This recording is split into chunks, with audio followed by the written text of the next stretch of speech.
Muy bien. Estamos entonces en nuestra segunda parte del porqué de la cruz, del significado de las llagas de Cristo. Nosotros estamos conscientes del más grande acto de amor consumado en la cruz. Sabemos que fue por amor. Y nuestro Señor estuvo dispuesto a llevar por nosotros aún la muerte para que nosotros tengamos vida eterna. Recordemos que la muerte no era el diseño original de Dios, sino que se fundó con el pecado y era necesario que Él fuera a la cruz a redimirnos para que nosotros fuéramos liberados aún de la muerte.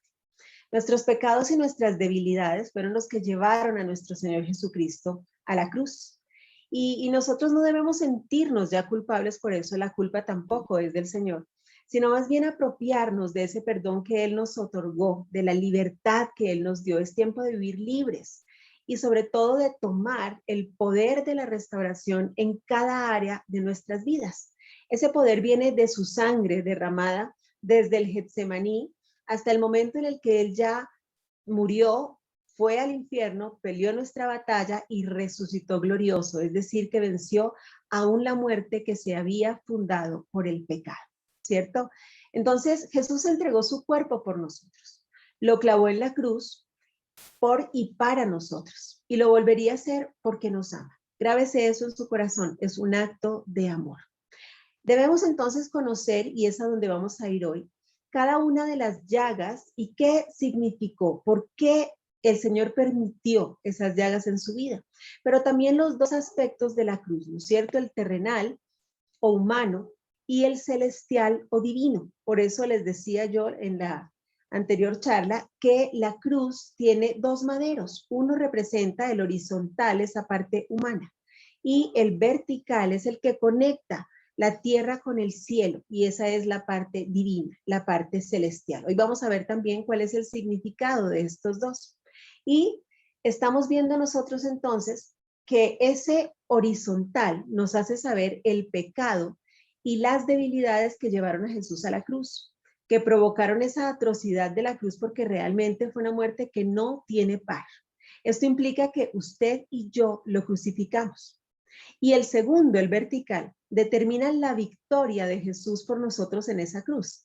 Nosotros tenemos que sentirnos libres porque fuimos libres de nuestras debilidades y todos nuestros pecados fueron perdonados. Vamos a ver entonces en cada una de las llagas qué fue juzgado en esa cruz. Lo primero que nosotros tenemos que ver, el primer lugar de donde brotó sangre en Jesucristo, fue en el sudor de sangre. Está comprobado que ante una fuerte tensión los vasos se dilatan. Esto se llama hematohidrosis, donde los vasos sanguíneos de la epidermis de la piel se rompen y se mezclan con el sudor, ¿cierto? Esto ocurre cuando una persona está sometido a grandes choques psicológicos, a muchísimo estrés, a mucha ansiedad, pero sobre todo en un estado muy, muy elevado, ¿verdad? La angustia que tenía Jesús en ese momento llegó a tal extremo que su rostro quedó con su sudor lleno de sangre.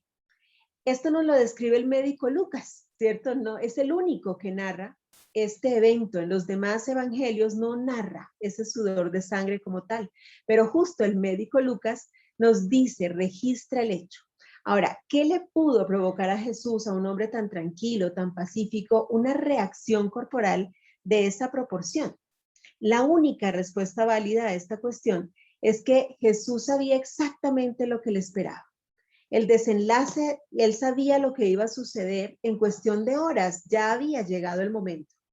Y él sabía que se acercaban horas muy difíciles donde él iba a tener que soportar mucha presión y un severo castigo, nuestro castigo. Él no se lo merecía, era nuestro, ¿verdad?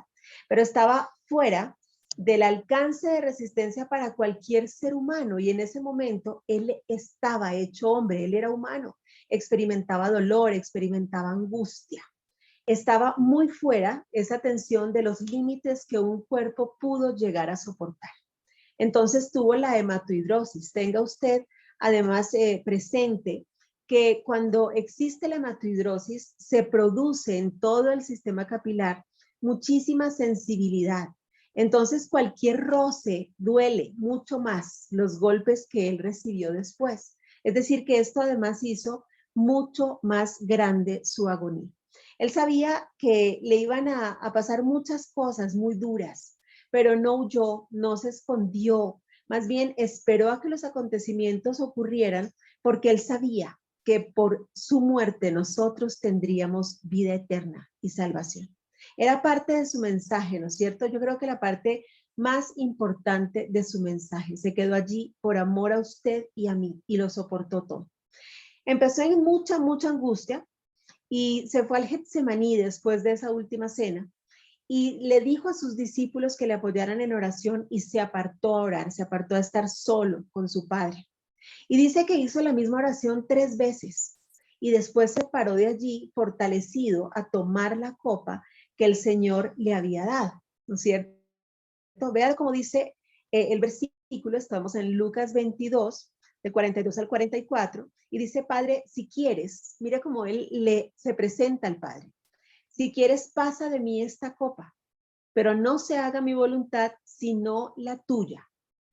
Y estando en agonía, porque estaba en agonía, oraba más intensamente, y era su sudor como grandes gotas de sangre que caían hasta la tierra. En un versículo anterior, él dice, Padre, mi alma está abatida hasta la muerte.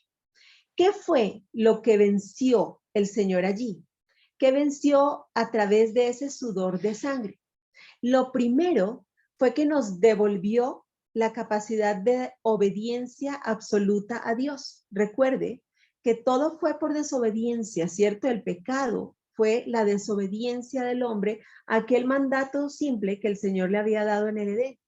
Entonces nos devolvió la capacidad de obedecer, pero no una obediencia cualquiera, sino una obediencia absoluta a Dios. La obediencia a Dios es absoluta, es inmediata y es sin cuestionamientos. Mire que aquí él no le decía, Padre, pero ¿por qué tengo que hacer esto?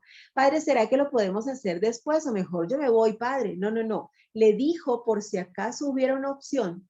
Si tú quieres, Padre, pasa de mí esta copa, pero no se haga mi voluntad, sino la tuya. Así debe ser nuestra oración. Además de mucha reverencia, sujetos a la voluntad del Padre. Fíjese que él sí le expresa lo que quiere, ¿cierto? Sí le dice, mira, mi alma está batida hasta la muerte. ¿Será que hay otra forma de hacer esto? Pero se sujeta igual, nos devuelve la obediencia absoluta al Padre y por tanto la dependencia de Él. Dependo de lo que el Señor quiera de mí. Sé que su voluntad es lo mejor que puede pasarme. Y de paso, cuando dice que estas grandes gotas caían a la tierra, sanó la tierra. ¿Se acuerda que estudiamos que la maldición no solamente fue sobre el hombre, sobre la humanidad y sus generaciones, sino también sobre la tierra? Y decía que la tierra produciría cardos y al caer estas gotas de sangre a la tierra, sanó también la tierra. Cuando Jesús fue arrestado esa misma noche, porque se paró de allí para ser arrestado por las fuerzas romanas, él fue llevado a la casa de Anás, que era el suegro del sumo sacerdote Caifás. Ellos llevaron a Jesús maniatado con los pies descalzos y conducido con una soga que le sujetaba al cuello, o sea, lo llevaron como un animal. Eran las 3 o 4 de la mañana de ese viernes y empezaba el día donde todo iba a cambiar por los designios, por lo que el Padre quería hacer en ese momento en la cruz. Allí iba a cambiar la historia para toda la humanidad. Pero ¿por qué se llevaron a Jesús a la madrugada? Obviamente lo llevaron a la casa de Anás para hacer tiempo, ¿no es cierto? Para juzgarlo a su manera, una manera humana, antes que amaneciera, porque no era legal juzgar a nadie antes que saliera la luz del día, ¿sí? Así que ese juicio entre las 2 o 3 de la mañana nunca se iba a dar ni tendría una validez legal.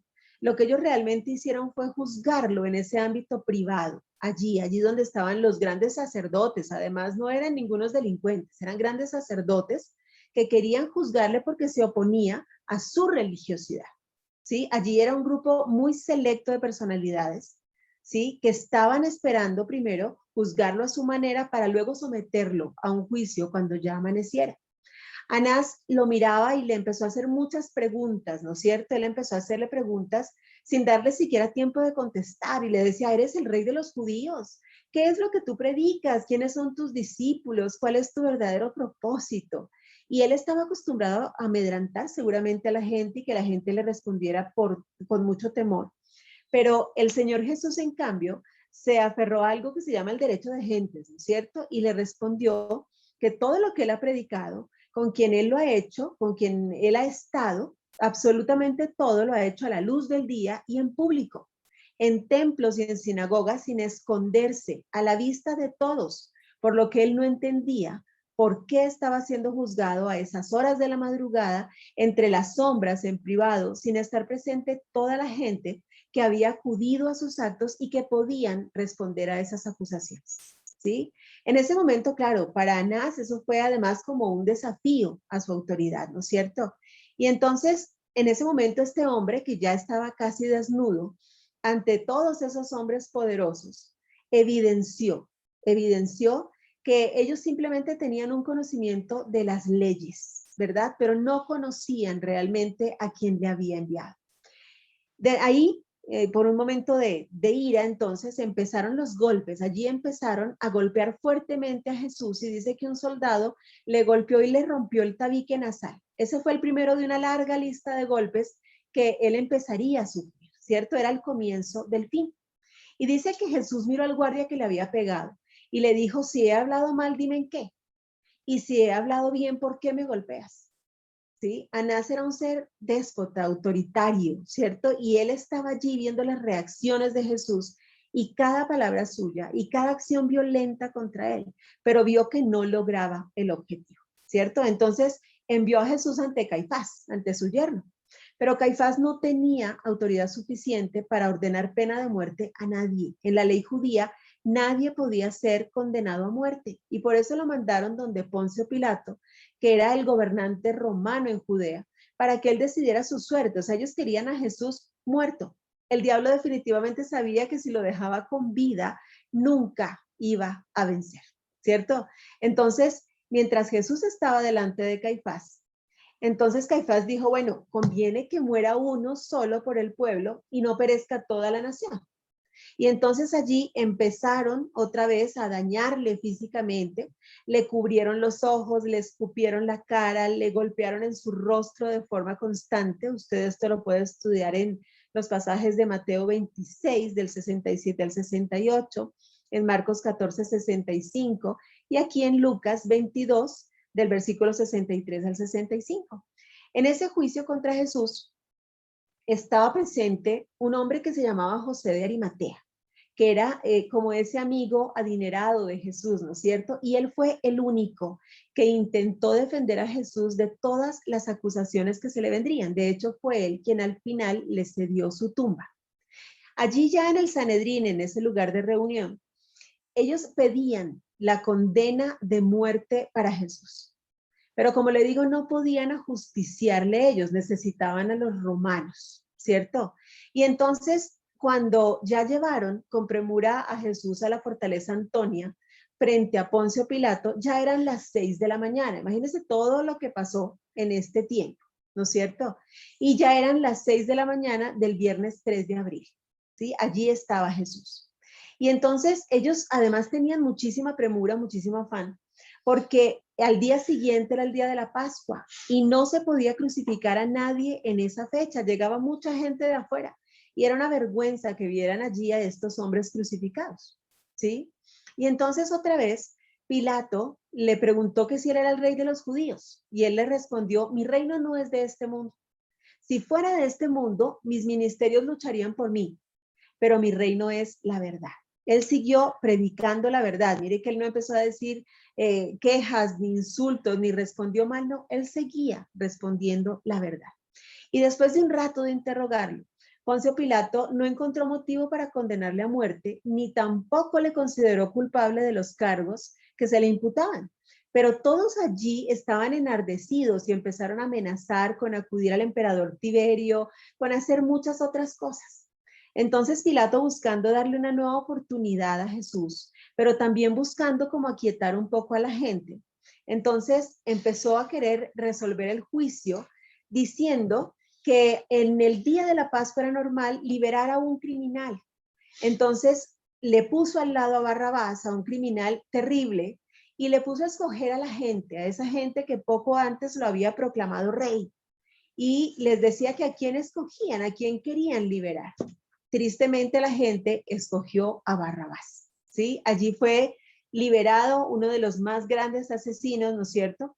Y soltaron a este prisionero que merecía esa pena de muerte y dejaron a nuestro Señor Jesucristo allí para pagar nuestras culpas. Todo esto era parte de ese plan perfecto. La cruz era necesaria, ¿no es cierto?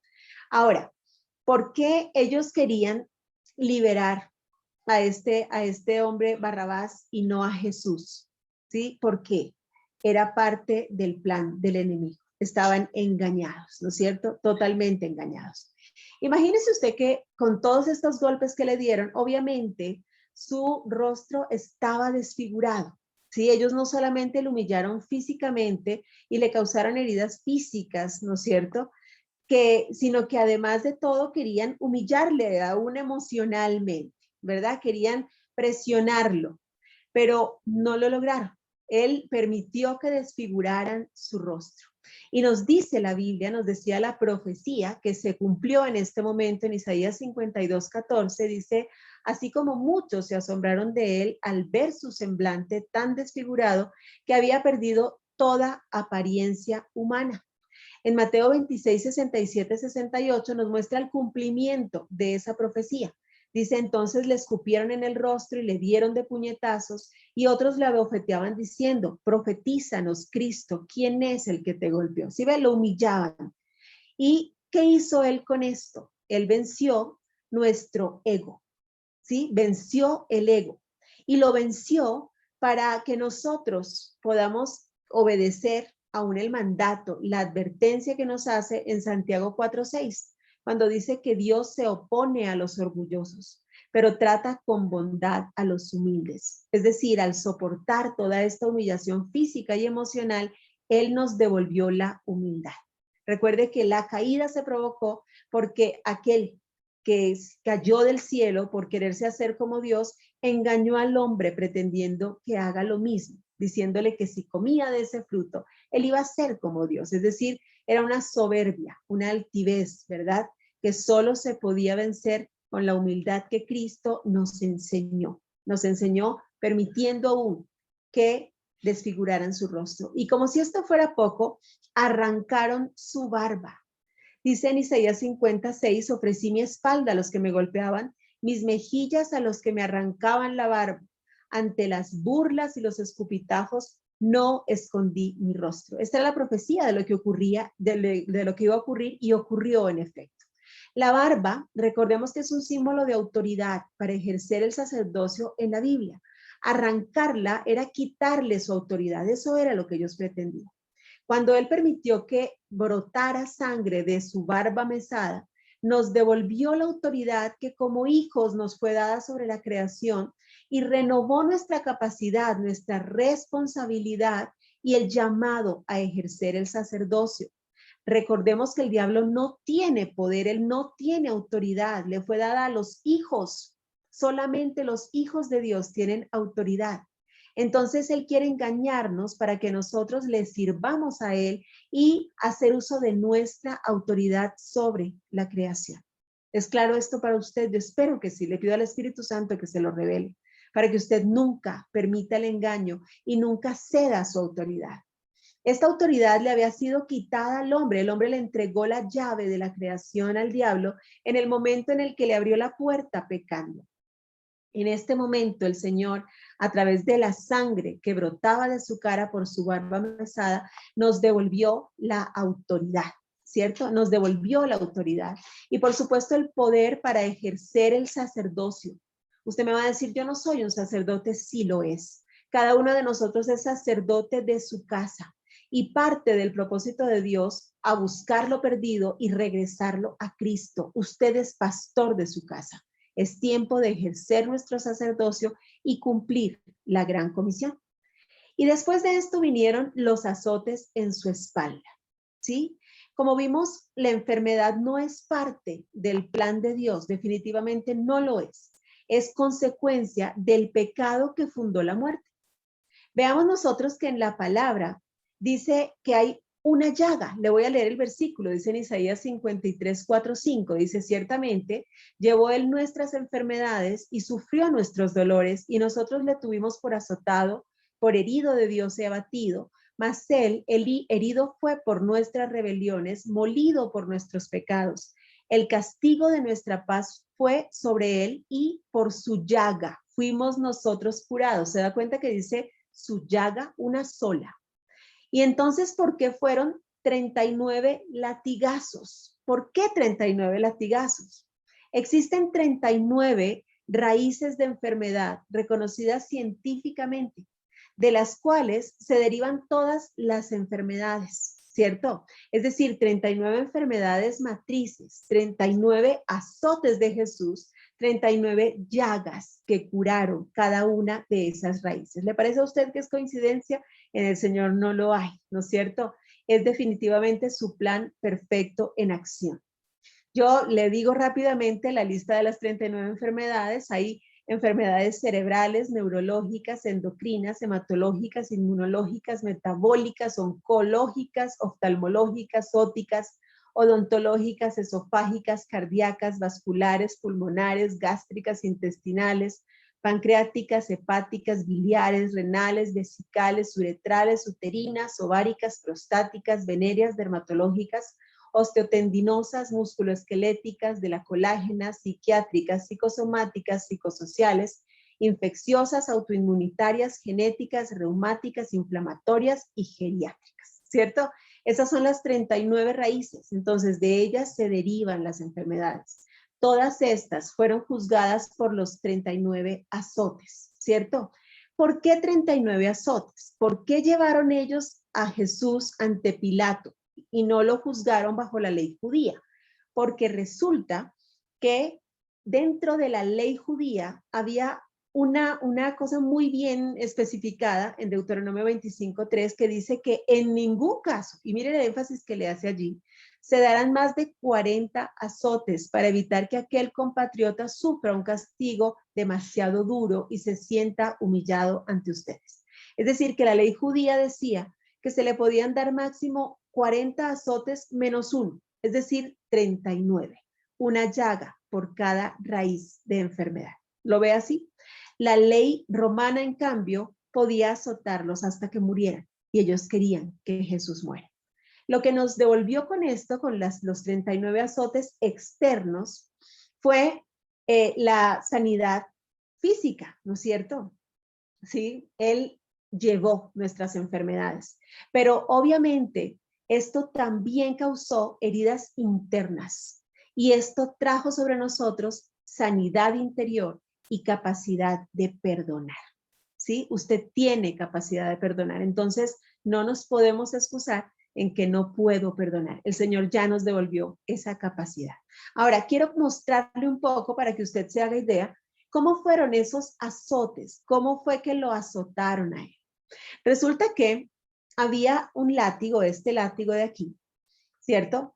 Que ha derivado en lo que hoy conocemos como flagelación, ¿verdad? Usted conoce la flagelación, gente que se autoflagela, ¿sí? Esto no es correcto.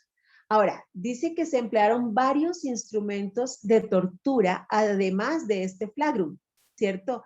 También lo azotaron con varas, conforme a la costumbre romana, con el látigo que tenía 3 correas de cuero endurecido, imagínense tal maltrato, ¿no es cierto?, atadas a un palo corto, y el vergajo, que eran unas varas verdes, flexibles de árbol, y la fusta, que eran unas correas de cuero. Pero el más empleado fue el flagelo, que era un látigo de correas, que además tenía en la punta unas bolitas de plomo, como unos huesecillos cuadrados, y unas puntas muy, muy agudas de hierro, que se llamaban escorpiones. Entonces también se le llamaba el gato o la garra, ¿sí?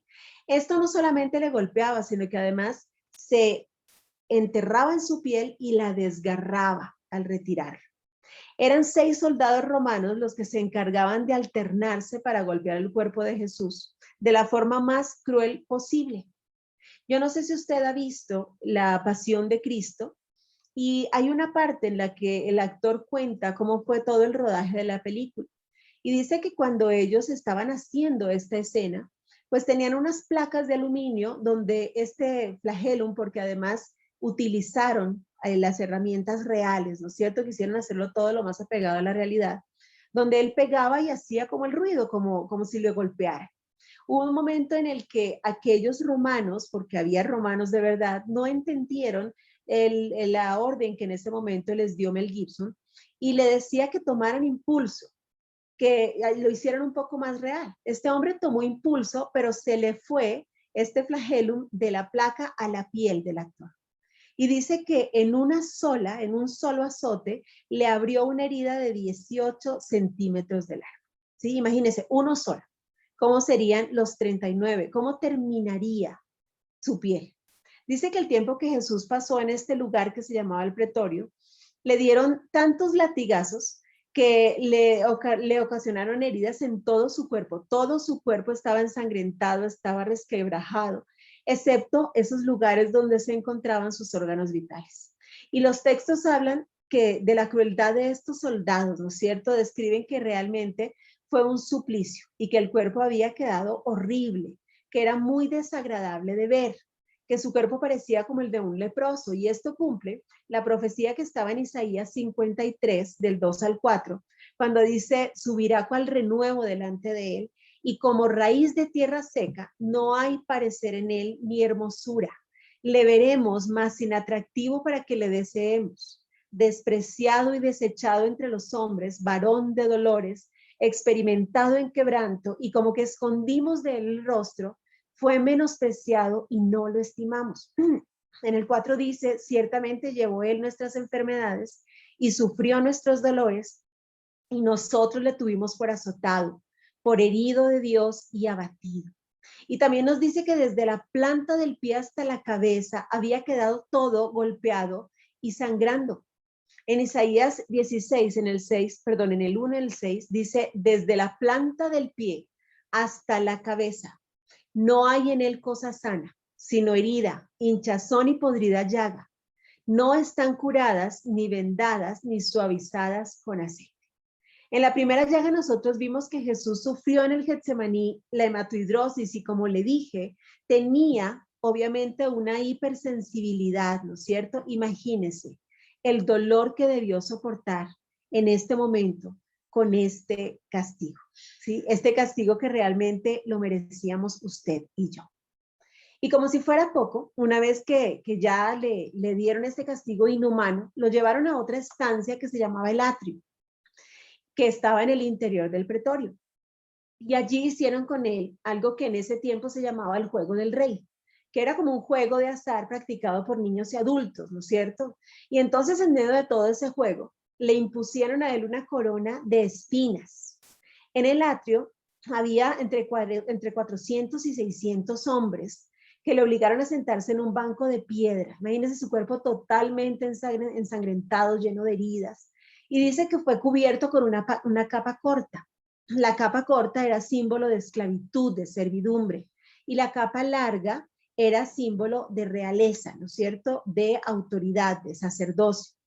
Y dice que era una capa corta de color grana, y su rostro no había sido golpeado por los látigos, pero acuérdese que ya estaba desfigurado por los puñetazos que le habían dado los soldados romanos. En ese momento, además, le pusieron una corona de espinas que además clavaron muy fuerte sobre su cabeza. Como él se llamaba el rey de los judíos, entonces esa corona para ellos hacía las veces de corona real, y también le pusieron sobre su mano derecha una caña, que era como las veces de cetro, ¿sí? Y empezaron a burlarse de él. Imagínense, 400 a 600 hombres burlándose de este hombre. Y entonces los soldados empezaron a gritar, salve, rey de los judíos. Y empezaron a golpearle la cabeza con una caña, ¿sí? Le golpeaban para que las espinas se enterraran en su cabeza. Mientras tanto, le escupían, ¿no es cierto? Y dice que se pusieron todos de rodillas y le hacían reverencias y seguían burlándose. Según las escrituras, una vez que pasó todo esto, entonces lo volvieron a desnudar y le pusieron su propia ropa. Pero la práctica que los soldados hicieron con Jesús estaba prohibida, totalmente prohibida por la ley. Ahora, la palabra corona nos hace pensar que era como un cerquito de espinas en torno a la cabeza, ¿no es cierto? Pero no era así. Realmente era un casco sin alas, le voy a mostrar una imagen, que fue rellenado por unas espinas muy, muy afiladas. Estas espinas venían de una planta local que se llamaba Sísifus, pero que a partir de allí, tras la crucifixión de Jesús, la empezaron a conocer como el Spina Christi o la corona de Cristo. Y fue de allí de donde sacaron esas espinas que medían aproximadamente 2.5 centímetros. Imagínense, no era cualquier espina. Y las clavaron en su cabeza. Y le dejaron esta corona puesta hasta la crucifixión. Así que la llevó todo el camino que lo condujo hacia el Gólgota. Y a estas alturas, imagínese usted que él llevaba en su espalda todos los latigazos que le habían destrozado, los golpes de su cuerpo, el casco de espinas, ¿no es cierto? Imagínese, era realmente increíble además que él estuviera todavía en pie. ¿Qué venció? ¿Qué venció con esta llaga? Con la sangre que brotó de ella. Aquí está en Mateo 27, del 29 al 30. ¿Cómo nos narra? Que le pusieron en la cabeza una corona tejida de espinas y una vara en la mano derecha. Y luego se arrodillaron delante de él y burlándose le decían, viva el rey de los judíos. También lo escupían y con la misma vara le golpeaban la cabeza. ¿Qué venció él? Venció primero la escasez y la ruina. Recuerde usted que estas espinas representaban aquella maldición que había caído sobre la tierra por el pecado del hombre, cuando dijo que la tierra solo produciría cardos y espinas. Eran estas espinas las que debían ser clavadas. Sí, esas espinas que nos dijo en Génesis 3, esa maldición que cayó sobre toda la generación de Adán, que en este momento estaba siendo juzgada, venció la escasez y la ruina, quitó la maldición sobre la tierra para que empiece a dar fruto. Devolvió sobre todos nosotros la abundancia, nos hizo justos, ¿cierto? Esos justos que según dice el Salmo 1, todo lo que tocan prospera. Recuerde que prosperidad no es solamente material, lo material es un resultado de la prosperidad en las demás áreas, ¿sí? Y además de todo, nos dio bendición generacional. Nos quitó toda herencia de maldición, todo aquello que de pronto traemos sobre nosotros por malas decisiones de nuestros antepasados, ¿sí? Le voy a mostrar cómo eran esta corona, este casco de espinas que realmente me impacta mucho, ¿no es cierto? Así era el casco de espinas, véalo usted allí totalmente tejido, ¿sí? Y aquí está la planta a la que me refiero, la planta que ahora se llama corona de Cristo. Mire usted el tamaño de estas espinas. Son espinas de 2.5 a 3 centímetros. Esto fue lo que le clavaron a Jesús en la cabeza. Todo esto lo soportó por usted y por mí. Y aquí le hago un alto para que leamos lo que nos dice Levítico 16:21. Cuando dice, y pondrán sus dos manos sobre la cabeza del macho cabrío vivo, y confesará sobre él todas las iniquidades de los hijos de Israel, todas sus rebeliones y todos sus pecados, poniéndolos así sobre la cabeza del macho cabrío, y lo enviará al desierto por mano de un hombre destinado para esto. Es posible ser lavados por nuestro Señor. Y nos dice en Isaías 53:5 cómo él lo hizo. Dice, mas él, que fue ese cordero puesto para el sacrificio, fue herido por nuestras transgresiones, molido por nuestras iniquidades. El castigo por nuestra paz cayó sobre él y por sus heridas hemos sido sanados. Nosotros podemos ver que cuando Jesús se entregó en la cruz, no solo lo hizo para darnos perdón y que seamos salvos, sino que su sacrificio fue completo para que seamos libres en todo. Ese sacrificio abarca nuestro espíritu, nuestra alma y nuestro cuerpo. Hay gente que se limita a recibir la salvación, ¿no es cierto? Hacen una oración de fe y se quedan con eso, ¿verdad? Por medio de la obra redentora de nuestro Señor. Pero no entiende que el ser humano se compone de cuerpo, de alma y de espíritu. Y si usted se queda solo en la salvación, se pierde de vivir la libertad que nos fue dada en Cristo. Aquí Levítico 16:21 nos está mostrando cómo Dios es específico. Y solo por medio de la confesión específica de nuestras rebeliones, de nuestros pecados, de nuestras iniquidades, vamos a ser libres. Él ya se puso por nosotros, por nuestra libertad. Ahora, este versículo antecede lo que hizo Jesús al salir de la ciudad. Si usted se da cuenta allí, dice que sacaban, ¿cierto? Sacaban a este macho cabrío, lo llevaban al desierto, es decir, significa sacar el pecado. Eso fue lo que hizo Jesús por nosotros, ¿cierto? Sacó la iniquidad de la ciudad. Si usted ve, él salió de allí por el camino al Gólgota. Cuando dieron por terminado el castigo, fue cuando Poncio Pilato presentó a la multitud a Jesús, ya con la corona de espinas, con el manto, y dice que en ese momento dijo ecce homo, que significa he aquí el hombre, lo entregó, ¿verdad? Lo entregó, ya no podía hacer nada más por él. Y en ese instante, ellos levantaron a Jesús y le pusieron la cruz para que la cargara hasta el monte donde iba a ser crucificado.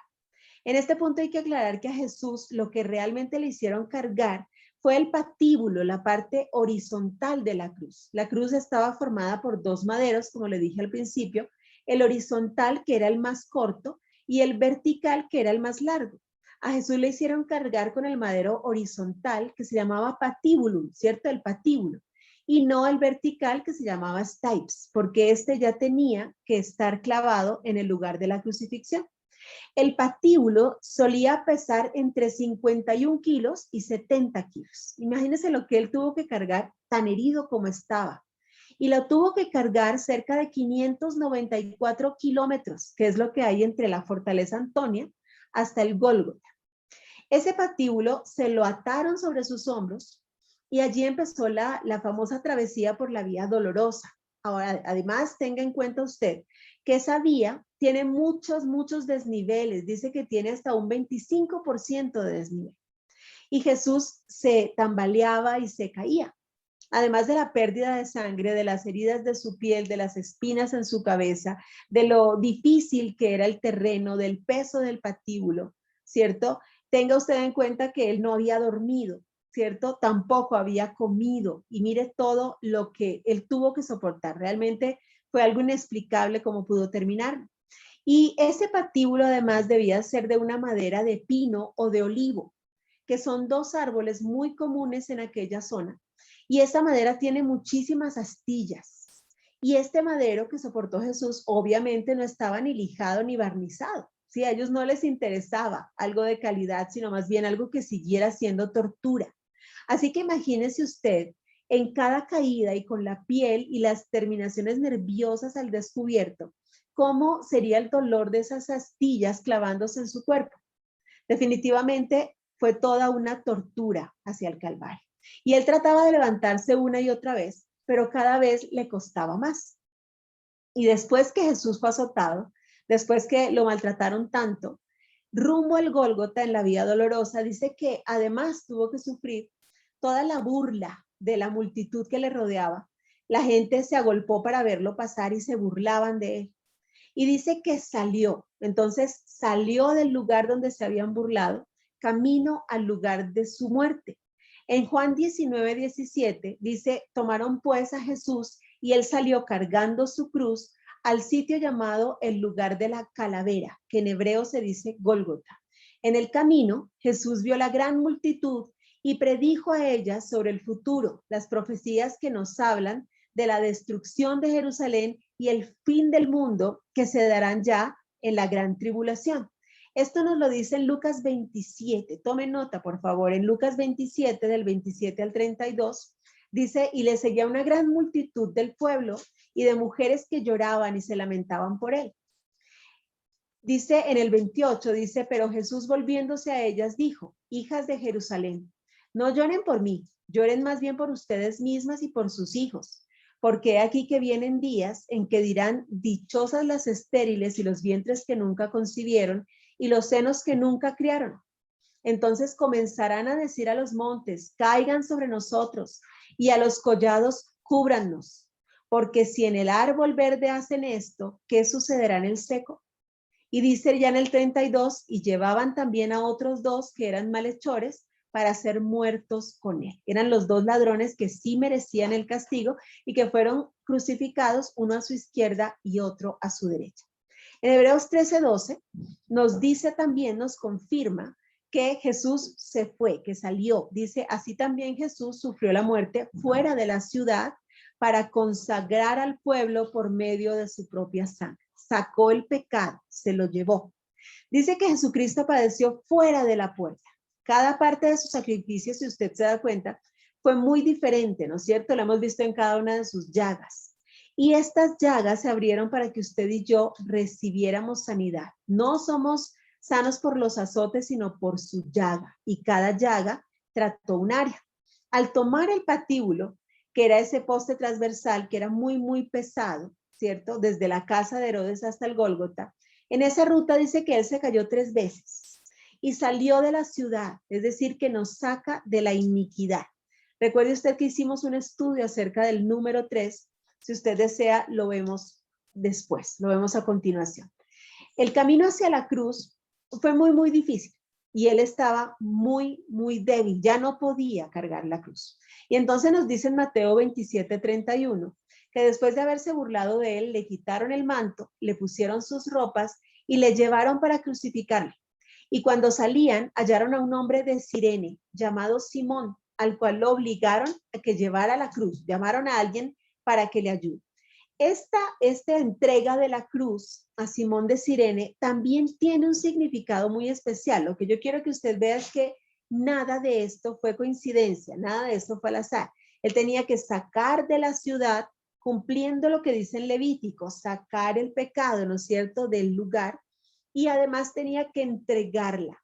Esta porción, esta parte de la cruz que significaba, representaba el mundo, se lo entregó a un hombre de mundo, ¿cierto? Simón de Cirene tomaba en ese momento la iniquidad de la naturaleza humana, la simiente del pecado. Esta parte representaba esa iniquidad, la maldad, ¿cierto? Y entonces dice que cuando él trataba de levantarse, justamente los soldados temían que él muriera muy pronto.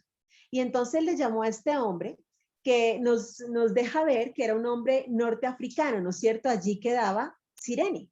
Y entonces nos hace pensar en un fuerte y robusto hombre, ¿no es cierto? Grande, que en ese momento ni siquiera era del lugar, él no tenía por qué estar allí, él era como un espectador, seguramente había ido para la Pascua, ¿cierto? Él pasaba por ese lugar, estaba en las murallas de la ciudad, que estaba cerca ya al montículo del Calvario. Y el hecho de llamarle Cirineo nos deja ver que venía de esta región del norte de África y que tal vez era judío, ¿no es cierto? Todo esto ya no nos lo dice como tal la Biblia, pero lo asumimos como por el origen del hombre. Entonces, él tomó esa parte de la cruz y dice que él no estaba allí como entre las gentes, ¿no es cierto? Él no estaba burlándose de él no le estaba escupiendo ni tirándole objetos. Más bien en ese momento dice que cuando los romanos le obligaron a ayudar a Jesús, él se puso junto al hombro de Jesús para ayudarlo, ¿sí? Él se puso allí para ayudarlo. Él se puso allí para que la cruz cayera ahora mayormente sobre él. Él cargó en ese momento la iniquidad, arrimó su hombro al madero para aliviar el peso a Jesús. Y es por eso que hemos conocido nosotros que el hecho de empatizar se le llama compasión, ¿cierto? Es decir, comparto la pasión del otro, cargo el peso de su madero. Sí, eso fue lo que hizo Simón de Cirene, tuvo compasión, compartió la pasión de Cristo. Y gracias a la ayuda de este cirineo, Jesús logró llegar al Gólgota, ¿sí? Él llegó, subió la cruz al Gólgota y allí obviamente siguió el castigo, ¿sí? Después de esto nos habla de sus manos y sus pies traspasados. Los soldados allí le ordenaron a Simón de Cirene poner la cruz en la tierra, o sea, lo que realmente le pidieron que ponga en la tierra en ese momento fue el stipes, ¿no es cierto? La parte vertical, el estípite.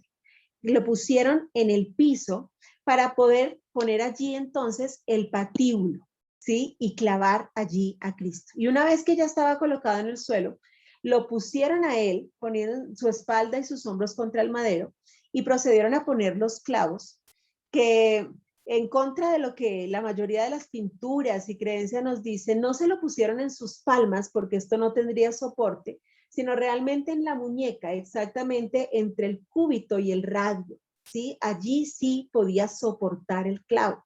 Entonces fue de allí que lo clavaron, ¿sí? Esta llaga hizo un juicio muy, muy fuerte contra la iniquidad, porque recuerde usted que la misma palabra dice que en nuestras manos se encuentra de manera muy fuerte la iniquidad, ¿no es cierto? En Isaías 59:3 dice, porque sus manos están contaminadas de sangre y sus dedos de iniquidad.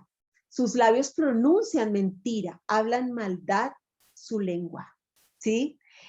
Allí nosotros vemos cómo cumplieron ellos lo que estaba anunciado y lo clavaron. Dice que clavaron a Jesús de pies y manos a la cruz y rifaron entre ellos la ropa de Jesús, que es otra parte de la profecía, ¿no es cierto? La rifaron en lugar de rasgarla, porque dice que era una manta sin costura, ¿sí? Que no sería rota. Ahora, el cordón de la maldad, la iniquidad, del pecado, esa acta que el diablo traía en su mano contra nosotros, Jesús la arrebató, la quitó de sus manos y la colocó en las suyas. Entonces, cuando los clavos fueron colocados en sus muñecas, ¿cierto? Allí se derramó su sangre preciosa y borró nuestras iniquidades. Dice que allí anuló el acta de los decretos, quitó la iniquidad que traíamos, ¿sí? Imagínense qué lindo, ¿no? Y dice que perforaron su piel y perforaron la madera. Y una vez que terminaron con las muñecas, empezaron a clavar sus pies. Lo que normalmente hacían era poner como una especie de repisita para que los hombres pusieran sus pies. Pero en el caso de Jesús, clavaron sus pies. Esto hacía parte también de la profecía, ¿no es cierto? Esto hacía parte de la profecía. Era necesario que la sangre de Jesús brotara también por sus pies para devolvernos la pertenencia, ¿sí? Tenía que devolvernos la pertenencia, ¿verdad? Mire lo que es la autoridad en nuestras manos. En Marcos, 16:18 dice, tomarán en sus manos serpientes y cuando beban algo venenoso no les hará daño alguno. Pondrán las manos sobre los enfermos y estos recobrarán la salud. Eso fue lo que el Señor restituyó. Que nosotros podamos una vez más sobre nuestras manos, en lugar de cargar iniquidad, tener la autoridad y poder imponer las manos sobre los enfermos y que estos sanen. Que nuestras manos sean de bendición. Y nos devolvió al derramar sangre por sus pies la pertenencia, porque en Deuteronomio 11:24 dice, todo lugar que pises con la planta de tus pies será tuyo. ¿Sí? Entonces nos devolvió esta pertenencia. Otra vez, nosotros podemos pisar con la seguridad que es la herencia de nuestro Padre. Y una vez que estaban allí en la colina del Gólgota, Jesús estaba totalmente roto, débil por el castigo, ¿no es cierto?, por toda la pérdida de sangre. Y dice que allí los soldados le ofrecieron beber una especie de vino mezclado con mirra, que era como una mezcla analgésica suave, pero él se rehusó a tomarla. ¿Por qué no la tomó? Porque en Marcos 15:23, recuerde usted que él dijo que le dieron a beber, allí nos narra, ¿no es cierto? Dice que le dieron vino mezclado con mirra, mas él no la bebió. ¿Por qué? El verdadero motivo es porque durante la última cena, cuando él tomó la copa de vino, él les dijo, esta es mi sangre de la alianza, que será derramada por muchos, y les aseguro que ya no la volveré a beber, no volveré a beber del producto de la vid, hasta que lo beba nuevamente en el reino de Dios. Y efectivamente, no lo volvió a hacer. Por eso él rechazó ese vino que en este momento le dieron. Y dice que intentaron darle a beber por segunda vez. En esta vez le dieron una vasija llena de vinagre, ¿cierto? Sujetaron una esponja, una rama de hisopo y le empaparon en un vinagre y se la acercaron a la boca. Ese vinagre no era como el nuestro, sino que estaba hecho de miel, de claras de huevo y dice que también de algunas esencias de hierbas. Y servía no para aliviarle, sino más bien para que las heridas le dolieran más y para apurar la muerte del preso, ¿no es cierto?, de la persona crucificada. Y dice que una vez más, él no la recibió. Él volvió a despreciar. Ese vinagre también tenía, de alguna manera, fruto de la vid. Y él dijo que ya no lo tomaría hasta que regresara. Ahora, después de esto, salió sangre y agua de su costal. Una vez que la persona crucificada cuelga en posición vertical, dice que empieza una muerte muy lenta y terminan muriendo por asfixia, ¿sí? Una persona crucificada que hubiera sido expuesta al severo castigo que le dieron a Jesús, dice que obviamente no tardaría nada, ¿no es cierto? Si no le hubieran, a los que no les daban el castigo, duraban entre 3 o 4 días en morir, imagínese usted, ¿sí? Pero para el Señor fueron 3 horas. Dice que en esos tiempos, obviamente no querían que llegara la gente y viera a ese hombre allí crucificado en la Pascua. Entonces, para que murieran rápido, tenían que quitar el soporte que tenían en ese momento, que eran sus piernas, ¿sí? Al quebrar las piernas, obviamente venía todo el peso sobre los pulmones, sobre el corazón y la persona moría, ¿sí? Allí simplemente ellos podían bajarlos de la cruz y ya no iban a estar allí cuando llegaran todos aquellos que iban a la Pascua. Entonces, dice allí que rompieron las piernas de los 2 ladrones que estaban al lado, pero cuando llegaron a Jesús no le tuvieron que romper ningún hueso porque él ya estaba muerto. Eso es parte de las profecías, ¿no es cierto? Que ninguno de sus huesos debía ser quebrado. Pero resulta que cuando ellos quisieron entonces verificar su muerte, enterraron una lanza en su costado y dice que salió sangre mezclada con agua. Lo normal es que un cuerpo muerto ya no sangra. En consecuencia, nosotros sabemos que el cuerpo de Jesús tenía un derrame interior, ¿sí? Ahí sabemos entonces que había estallado su corazón y se mezcló esa sangre con el agua que ya salía del cuerpo, ¿sí? Él murió con su corazón literalmente estallado por el gran peso de pecado, por el gran peso emocional y físico que tenía por nosotros, ¿sí? Él nos sorprende incluso hasta el final de su vida terrenal, nos entregó todo, su cuerpo, su sangre, el agua de su vida que brota para la vida eterna desde su corazón. Y esta sangre tiene un significado muy especial, ¿no es cierto? Nos cumple una promesa cuando dice que no dejará nada del cordero para el día siguiente, ni quebrará ninguno de sus huesos, y debe seguir todas las ordenanzas de rigor acerca de la Pascua que se acercaba. ¿Qué promesa nos da? Recuerde que la Pascua es el símbolo de la liberación de la esclavitud judía. Eso representa la posterior resurrección de Cristo. Nos liberó aún de la muerte, ¿verdad? Aún de la muerte. ¿Qué significaba el agua? En Juan 19:34 dice, sin embargo, uno de los soldados le atravesó el costado con una lanza y al momento salió sangre y agua. Esta agua simboliza un nuevo nacimiento. Cuando nosotras damos a luz, se rompe la fuente, ¿verdad? Sale el agua de fuente. Eso fue lo que ocurrió. Él nos estaba dando un nuevo nacimiento, rompía fuente, nos estaba dando una nueva vida, una vida eterna. Además, al brotar de su costado, es como Eva, que salió del costado de Adán, como la esposa fiel. Eso debemos ser nosotros, ¿no es cierto? Esa iglesia fiel que brota de su costado. De allí brotamos nosotros. Y estamos llamados a tener intimidad con Él, a conocerle profundamente. Y el quebranto físico de su corazón liberó el nuestro de tristeza. El corazón del Señor estalló por el peso de nuestro pecado.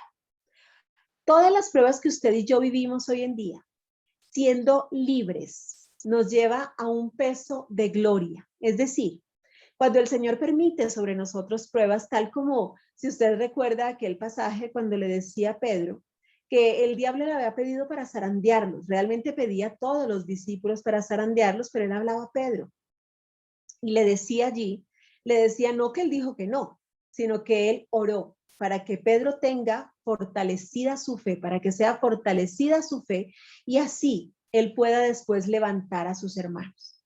Eso es lo que ocurre en las pruebas. Usted y yo, como acabamos de ver, somos victoriosos en todo.